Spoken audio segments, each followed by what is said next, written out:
All right, everybody hear me okay?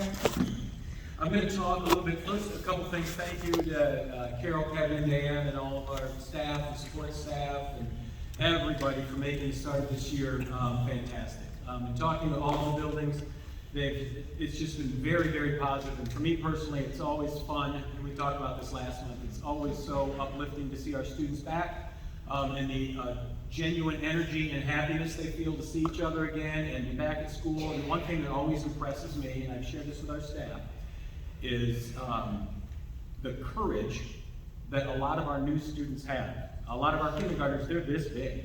And some of them haven't been out of the house a lot. Some of them have never been to school before.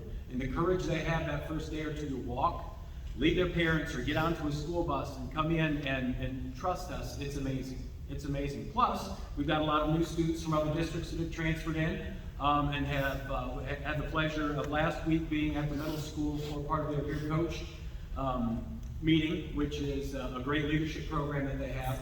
And they also welcome new students with that to help them feel at home, because that's not easy. I don't know if any of you were ever a new student in a school or a class or anything, but anytime it's the first day or first couple days, it's tough.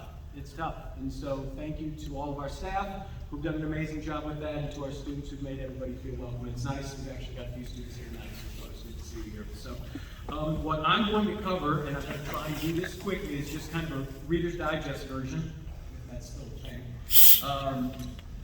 Our strategic plan updates. We had a meeting, it's been close to a month-ish maybe. Our strategic plan updates, and as a reminder, our 4 pillars are teaching and learning, whole child, staffing, and infrastructure, operations, and facilities. And what we do as part of our strategic planning is go through and look, okay, this is what we said we're going to do. How are we doing?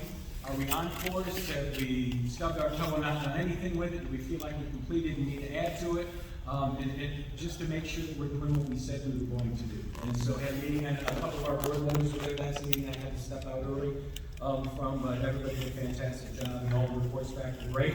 So I'm going to just read a couple of the highlights from that, and we're going to get this printed nicely and posted on our website with the updates, and that's all for our staff as well. Just wanted to make everybody aware. In the first area, focus area, teaching and learning, under the increasing STEAM opportunities for all students K-12.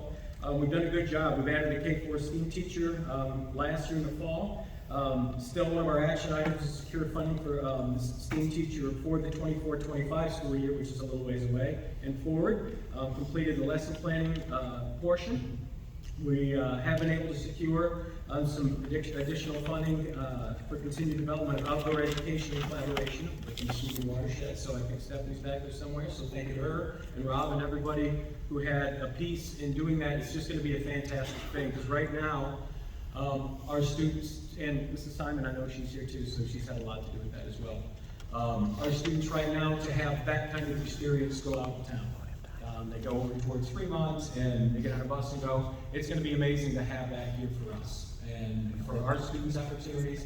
And like he had said, people are going to come to us now because of what we're going to be able to offer. So it's pretty exciting.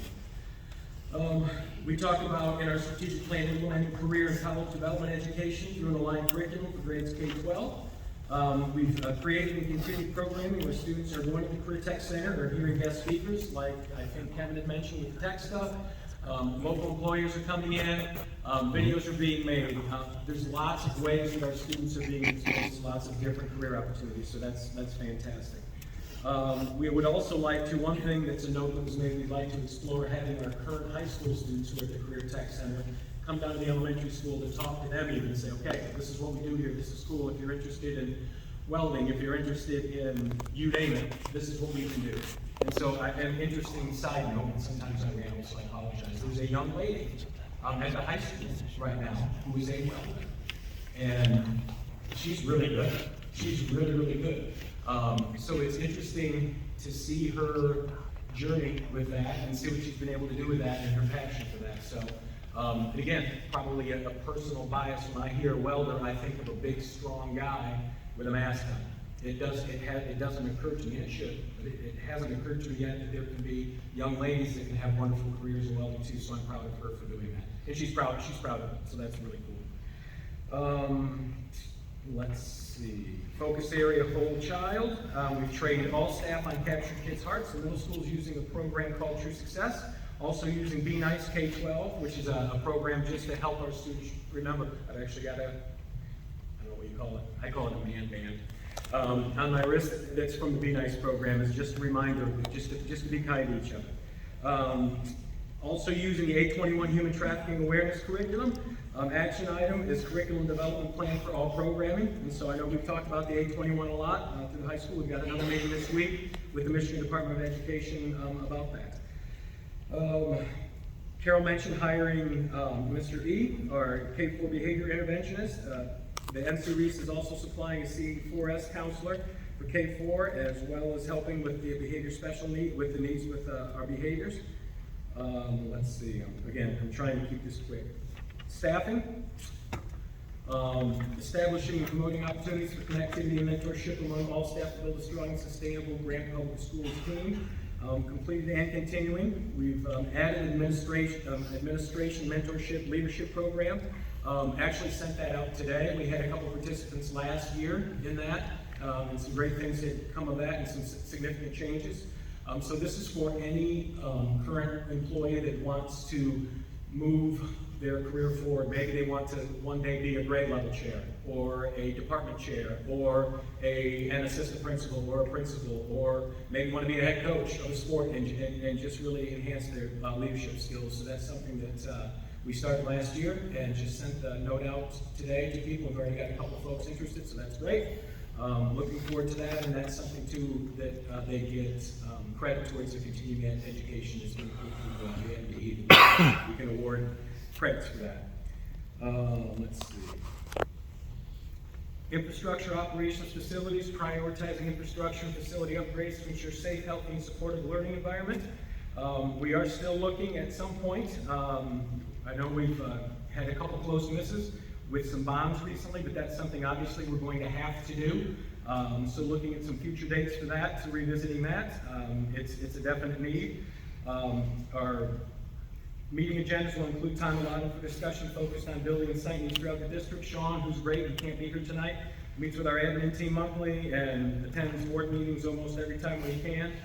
We're also working with Honeywell. You guys have been parts of some of those presentations to see if they can help in some way. We'll have a plan for replacing unsupported or obsolete equipment. As we've talked about with some of our tech plans even, Mr. Williams has a tech plan in place focusing on replacing obsolete equipment. You guys have approved a lot of that to support access and student access to the most updated technology. The plan uses grant money, district money, and E-rate funds to help the rotation. Really wanting to, one of the main focuses is moving forward is monitoring the network bandwidth for remote connectivity. So that's a good thing. One of the safety items as well that a lot of you can see, and it's been interesting, I was in talking to, I think it was Mr. Aiken last week during the school day when we had a parent walk in. We happened to be out in front of his office area talking in the hallway, and a parent buzzed in, and he actually went and opened the door for this person, and she said, wow, I like this, I can't see him at all. And we've already got the bullet resistant covering, but we've added the tinting, I guess, for lack of a better, that's probably not the term, tinting. But it makes it harder to see it. So, and it looks great.